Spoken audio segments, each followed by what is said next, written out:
What's going on, everyone? Michael from Artistry Works here.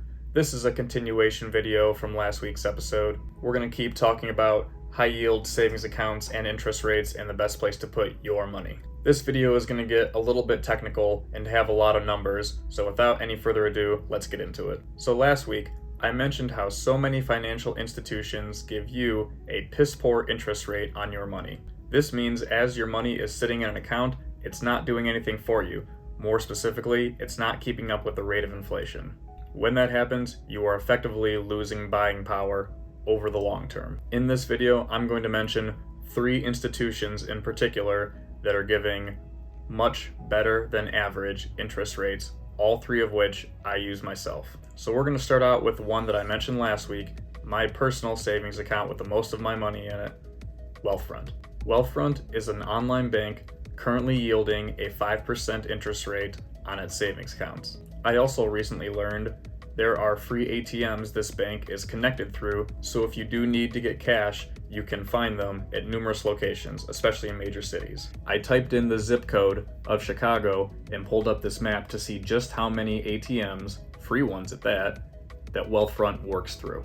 It's a relieving feeling to know that should I need to be able to pull out cash quickly, there are so many options for me to be able to do so. The next bank on the list today is the exact type of bank I rallied against last week. This is PNC, a traditional brick and mortar institution. Now, I ragged on these banks pretty hard in the last video, but PNC is actually different. Right now, their current interest rate is 4.22% at the time of recording this video. As you may recall from the last video, banks like Chase and Bank of America were yielding a paltry 0.01%. While PNC's savings rate isn't quite as high as some of the other online banks on this list, I realized that some people would just rather have a bank whose name everyone else knows. That's why the big banks are the big banks, and PNC fits this list well. So if you live in a major city and don't want to test the waters of the online bank world anytime soon, I understand. I think PNC is a good option. I've been with them for a long time. They have a whole bunch of ATMs. They have a very good savings rate, and they're worth investing your money with. Moving on is one of the most famous names in all of banking in the Western Hemisphere, and that's Goldman Sachs. This particular savings account, called Marcus by Goldman Sachs, is a very, very simple account. Their website is incredibly easy to use. They are currently yielding a 4.5% APY, so better than PNC and far better than the national average. I also mentioned in my last video not to be a rate chaser, and it's easy for me to say this because that is exactly something I was guilty of earlier in my financial journey. I had some banks that paid 2%, and if I found a new one that paid 2.1%, I would move my money over. So, if you ask why I have multiple savings accounts, this is exactly why. Now, I can't say that I regret it per se, but it is simply unnecessary to have multiple savings accounts this way. 2 savings accounts is plenty. Honestly, 1 is really enough if it gives you a good rate, but if you want to at least consider moving your money when you find a better opportunity or a much higher rate, I encourage you to open up possibly a second, at the very most 3rd account. If you have more than 4 savings accounts, you're spreading your money too thin, and it's just not worth it. The last online bank on this list is Ally Bank. Ally is also a bank that I use myself during the midst of my rate chasing journey.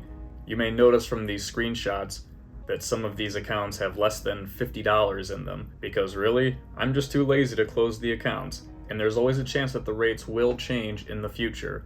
As the federal funds rates changes, more on that in another video, these banks will be paying different amounts. Now, the difference between 4.2 and 4.3% is pretty much unnoticeable to the average customer. But if we do return for any number of reasons to an ultra low interest rate environment, exactly what we were in during the pandemic, you may see some banks offering 0.2% and another bank offering 0.4 or 0.5%. And in those situations, any gains to be had, in my opinion, are worth going after.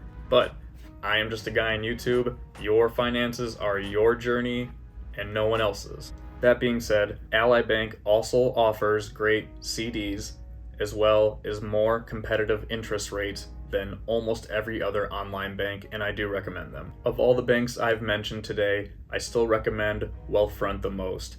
I think their website has a great interface and it's just so easy to use. Not to mention, they are paying the highest interest right now.